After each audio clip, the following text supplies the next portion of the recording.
Hey everyone, welcome to Adore Chemistry, and this video will cover the topics like chelating ligands, flexidentate ligands, ambidentate ligands, calculation of oxidation number, effective atomic number, and coordination number. Chelating ligands are polydentate ligands which form closed ring with central metal atom after forming coordination bond. So polydentate ligands means all the ligands except monodentate ligands, which include bidentate, tridentate, tetradentate, etc. Example of chelating ligands. Ethylene diamine is considered to be a chelating ligand. It is a bidentate ligand and it forms a closed member ring with central metal atom. And the complex which is formed by chelating ligands are known to be chelates. And chelates are more stable than normal complexes. Normal complexes means in which the ligand is monodentate.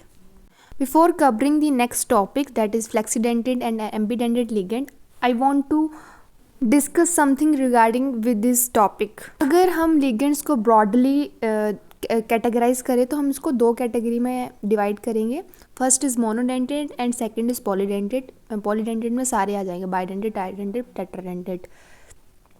So monodentate ligands के base के ऊपर हम दो topics को पढ़ेंगे, flexidentate and ambidentate ligand. Whereas the polydentate ligands के ऊपर हम बेस सिर्फ एक टॉपिक को पढ़ेंगे जो हमने ऑलरेडी कवर कर लिया है, chelating ligand. Flexidentate ligands. Flexidentate ligands are the ligands which can behave both as monodentate and bidentate ligand. Next topic is ambidentate ligands. Ambidentate ligand वो ligand होते हैं जिनके पास एक से ज़्यादा डोनर साइट होती है. एक से ज़्यादा डोनर साइट होने के बावजूद भी वो एक टाइम पे किसी एक डोनर साइट का ही इस्तेमाल कर सकते हैं. जर्नली जो एम्बीडेंटेट लिगेंड होते हैं वो मोनोडेंटेट लिगेंड ही होते हैं. जैसे कि एग्जांपल NO2 नेगेटिव और ONO negative. NO2 negative means nitrito N and ONO negative means nitrito O. अब NO2 जो होता है उसे हम नाइट्राइट कहते हैं और नाइट्राइट के पास दो डोनर साइट रहती हैं, नाइट्रोजन और ऑक्सीजन. डिपेंडिंग अपॉन कि वो किस डोनर साइड से सेंट्रल मेटल एटम के साथ कोऑर्डिनेशन बॉन्ड बना रहा है, उसके बेस्ड के ऊपर इसका नॉमेनक्लेचर होता है. If the nitrogen is making bond with central metal atom in NO2, so इसका जो नॉमेनक्लेचर होगा वो होगा nitrito N. And if the O is participating in bonding. Next topic is calculation of oxidation number. Complex compound में central metal atom के ऊपर जो भी चार्ज प्रेजेंट होता है that is known to be the oxidation number of central metal atom. So this topic is very important because it will frequently used in IUPAC nomenclature. So be very attentive while listening this topic. So start करते हैं अपनी first example से.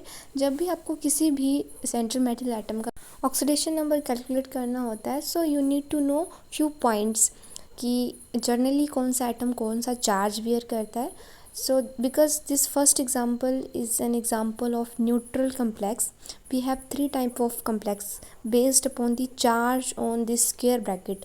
If the square bracket contain positive charge, so उसे हम cationic complex कहते हैं, and if the square bracket contain negative charge, so वो anionic complex होता है, and if it containing no charge, so वो न्यूट्रल कम्प्लेक्स के नाम से जाना जाता है. So this first example is an example of neutral complex. So you need to know कि अब जैसे हम इसमें ऑक्सीडेशन नंबर कैलकुलेट करेंगे, सो सबसे पहले आपको इस बात का ध्यान रखना है कि आपको ये बेसिक आइडिया होना चाहिए कि कौन सा आइटम कौन सा चार्ज बियर करता है. तो फर्स्ट ऑफ ऑल जैसे हमने यहाँ पे फर्स्ट एग्जांपल में आयरन का ऑक्सीडेशन नंबर कैलकुलेट करना है. सो आपको करना क्या है, जितने भी एटम पोटाशियम के यहाँ पे दिए हैं उसको सिंपल ब्रैकेट से बाहर लिखना है. जैसे there are 4 atoms of potassium, so 4 will come out from this simple bracket, और ब्रैकेट में लिखोगे आप +1 because the potassium carry +1 charge. And आपको आयरन का निकालना है तो आप इसके लिए +X लिखोगे, +6 मॉलिक्यूल, क्योंकि साइनाइड क्या है तो 6 will come out from the simple bracket, and simple bracket के अंदर -1 चार्ज आएगा because the cyanide contain -1 charge, and this whole is an example of neutral complex, so this whole will equal to 0. सो यहाँ से आप x की value easily simple mathematics के through निकाल सकते हो. So the value of x will come out to be +2. Next example is of this cationic complex, जिसमें हमें कॉपर का ऑक्सीडेशन स्टेट निकालना है. So for that you will write x for copper plus there are 4 molecule of ammonia and the ammonia contain no charge. so remember this thing कि जितने भी neutral ligands होते हैं आपको उनका नॉलेज होना चाहिए. there are 4 neutral ligands that will frequently used in this chapter. first is ammonia, second is water, and third is carbonyl, and fourth one is ethylene diamines. So इन 4 ligands को आपको ध्यान में रखना है. They are neutral ligands, they contain no charge.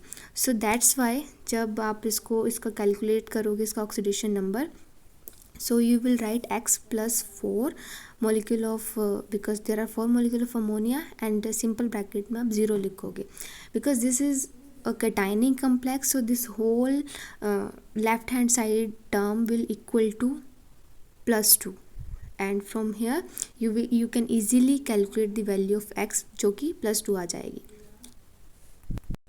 Third example जो कि anionic complex है, जिसमें हमें अगेन कॉपर का ही ऑक्सीडेशन स्टेट कैलकुलेट करना है.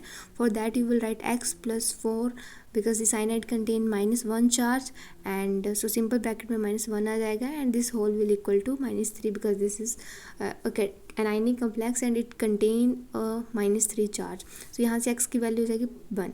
Next example is this one, जिसमें हमें आयरन का ऑक्सीडेशन स्टेट कैलकुलेट करना है. For that you will write x + 5 into 0 and equal to 0, and from here the value of x will come out to be 0.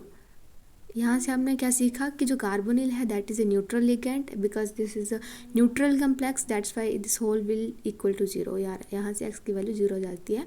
Next example जिसमें हमें iron का ही oxidation calculate करना है. So for that you will write x + 3 bracket में -2. Remember the oxalate contain -2 charge, and this whole will term equal to -3 just because of the charge present on the square bracket.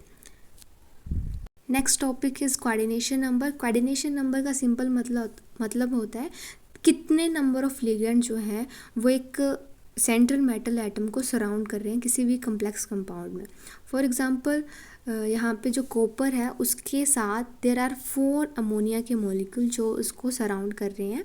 So for that the coordination number will equal to 4.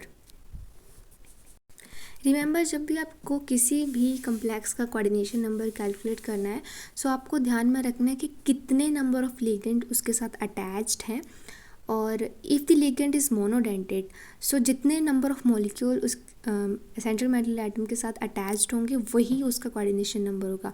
But if the ligand is polydentate means if it is bidentate, tridentate, tetradentate, तो जितने number of molecules हैं आपको उसको उस ligand की denticity से multiply करना है. This is very very very important.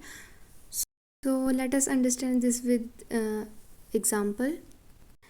Here I have this complex जिसमें हमारे पास जो है वो ऑक्सलेट जो आइन है that is a ligand.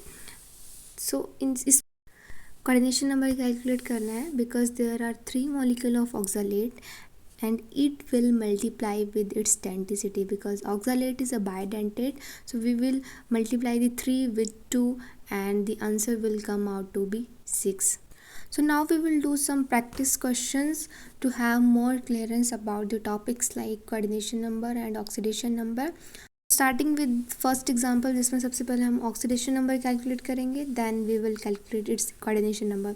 So this is anionic complex जिसमें हमें सबसे पहले सिल्वर का ऑक्सीडेशन नंबर कैलकुलेट करना है. For that I will write x + 2 bracket में -1 and this whole will equal to -1, and from here the value of x come out to be 1.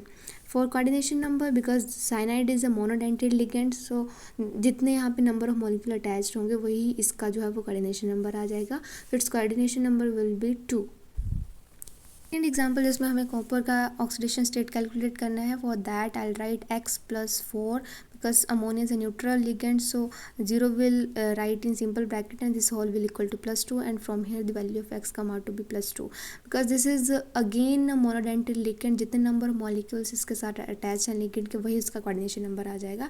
Third example में हमें कोबाल्ट का oxidation state calculate करना है. For that I will write x 4 into 0 because ammonia is a neutral molecule plus 2 into -1 plus 1 into -1 because जो भी square bracket के बाहर चीज़ें होती हैं वो भी काउंट करी जाती हैं जब हमें ऑक्सीडेशन नंबर कैलकुलेट करना होता है.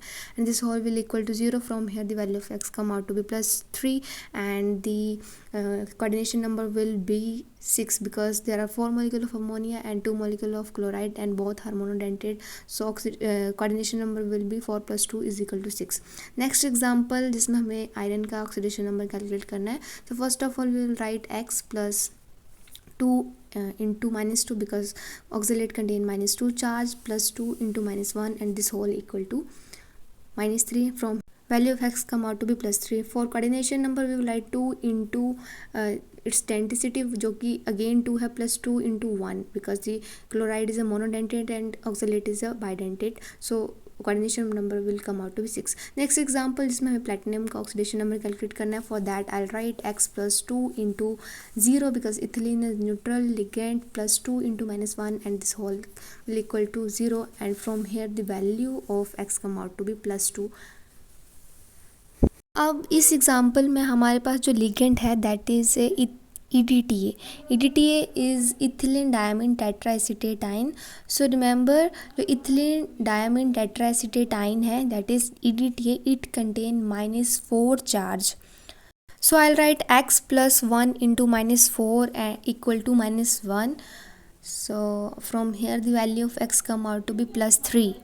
To calculate coordination number, remember that EDTA molecule is hexadentate ligand and it contain 4 acetate group along with 2 amine group. That's why its denticity is 6. It has 6 donor site to donate its electron pair to central metal atom. Next topic is effective atomic number which estimate the stability of the complex compound. To calculate EAN आपको ये formula learn करना है जो है Z + 2 into number of ligands minus oxidation state. Z means atomic number. सबसे पहले आपको atomic number पता होना चाहिए सेंट्रल मेटल एटम का. सेकंड थिंग आपको लिगेंड का कोऑर्डिनेशन नंबर कैलकुलेट करना आना चाहिए और थर्ड थिंग कि आपको सेंट्रल मेटल एटम के लिए ऑक्सीडेशन स्टेट कैलकुलेट करनी आनी चाहिए. We will solve some questions. So this is first example जिसमें हमें आयरन के लिए EN की वैल्यू कैलकुलेट करनी है. सो सबसे पहले हम इसका ऑक्सीजन स्टेट कैलकुलेट करेंगे जो कि आ जाएगा +2 और इसका कोऑर्डिनेशन नंबर आ जाएगा 6 एंड आयरन के लिए एटॉमिक नंबर आता है 26. So by putting all this value in this formula the value of EN come out to be 36. Second example जिसमें हम सबसे पहले कॉपर के लिए ऑक्सीडेशन स्टेट कैलकुलेट करेंगे जो कि आ जाएगी 2 और इसका कोऑर्डिनेशन नंबर आ जाएगा 4 because ammonia is a monodentate and जितने भी नंबर ऑफ मॉलिक्यूल्स है वही उसके लिए कोऑर्डिनेशन नंबर आ जाएगा. एंड कॉपर के लिए जो एटॉमिक नंबर की वैल्यू होती है वो होती है 29. So by putting all this value in this formula we can easily calculate the EN for copper and जिसकी वैल्यू जाएगी 35. If the value of EN equal to atomic number of noble gas or if it come close to the atomic number of noble gas that means that complex is a stable complex.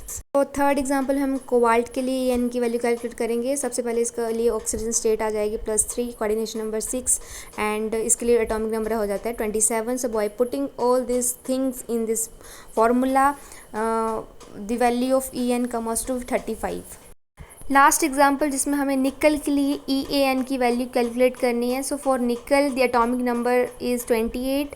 इसके लिए oxygen state की value 0 आएगी और coordination number इसके लिए 4 आएगा. By putting all this things in this formula the value of EN for nickel comes to be 36. All about this video. Thank you.